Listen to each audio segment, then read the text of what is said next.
where we get our word cauterize from.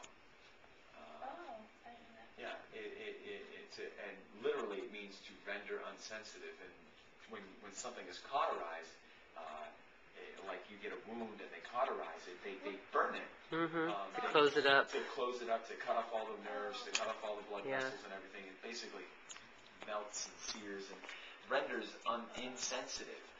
And the only way to get the blood flowing, like you said, is to rip the scab off. And it hurts. It's painful and it's ugly. It's kind of the same thing as refining. Well, oh yeah. All those impurities Jesus rise used up very. to the surface. It's like, wait, I don't like this. Jesus used a lot of language that, when we read the Bible, we go, oh, that's such a beautiful analogy. That's such a perfect analogy about plowing a field or planting seeds and things like that. But if you really look at the deep meaning of some of the analogies and parables in the Bible, they're hard. They're if you think about all the things that are implied, I should say, they're hard things. Not to mention the cultural implications. Exactly. Right. But context. Jesus said, "Eat my flesh and drink my blood." That's hard to say. Hard to say and hard to understand. And hard to understand. Jesus described like sowing seeds and planting a field. And I looked at that and thought about what it takes to literally plant a field and everything like that. And it's hard work. You just don't go in your front yard and sprinkle corn and expect to have it grow in perfect rows and everything like that. Even before that, you pull down all the weeds, you burn all the bushes, you pull up what doesn't belong.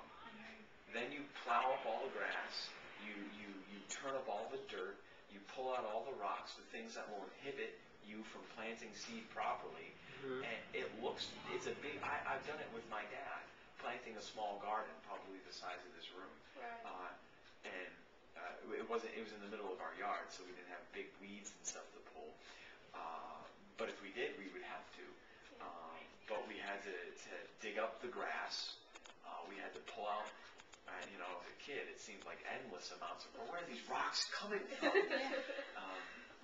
And then after that happened, you add fertilizer and you make the rows of where you want things to grow, and then you plant the seeds. But it's a big mess. It's a dirty, hard process. And it takes a long time. And the thing is, when you go to speak to people and you're doing a style of evangelism that's confrontational, people, in the Bible, Jesus confronted the Pharisees and said, you said of John the Baptist, look, he's got a demon because he's fasting and he's praying and he's not doing anything. So you're saying to the Son of Man, you're a glutton and a winebibber because I hang out with because I go and have dinner at the Pharisees' house. He said, which is it? Is the people God sends? Are they demonic, or are they just sinners like everyone else? On the same token, people on the campuses or people who are wondering about what's going on will say, well, where's the fruit? Where's the people getting saved? How many people got saved? People do, and that's what they don't realize. And you need to understand love is patient. And on the other token, if you were to say, oh, at this last campus, 5 people got saved, and I preached to this place, and 20 people came to the Lord. Oh, why are you so concerned about numbers? Which is it?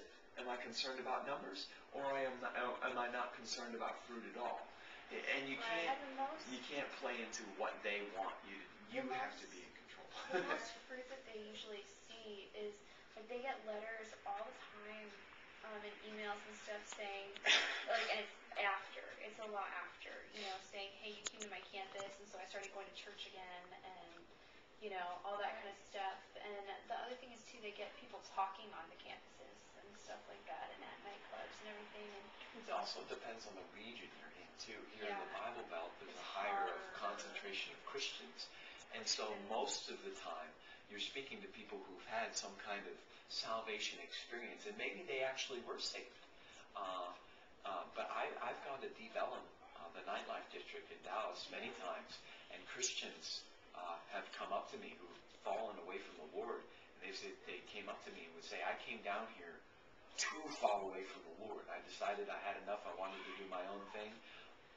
But I listened to you preach for 5 minutes, and I'm going home. Yeah. I'm leaving. I'm doing the wrong thing. We talked.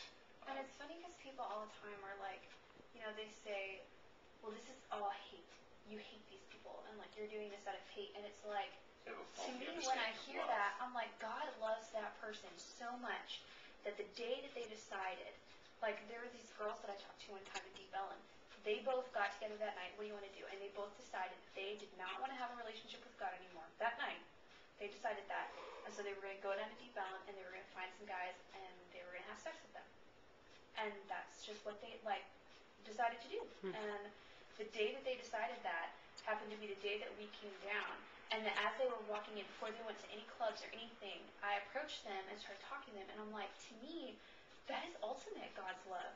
God loves you as his child so much that he's saying, I want to keep you from this sin. I want to keep you from harming yourself. I want to keep you from all this stuff. And it's like, so when people say, well, you just hate people, or, you're just spreading a message of hate. It's like, no, I'm spreading quite the opposite. I'm spreading a message of God who loves and cares for you enough to stop you from doing these things, and People today have a faulty understanding of what love is. Biblically speaking, love is actions and choices that you make to benefit the other person. And love is not feelings. Love is not making someone feel good no matter what. Which you have learned even more since being married, I'm sure. make each other happy. We're just going to be happy. And it's been said in many, many different ways, but to love is to care more for someone's character than for their comfort. And nobody wants to hear that anymore today. Nobody talks like that anymore today. And so when it's brought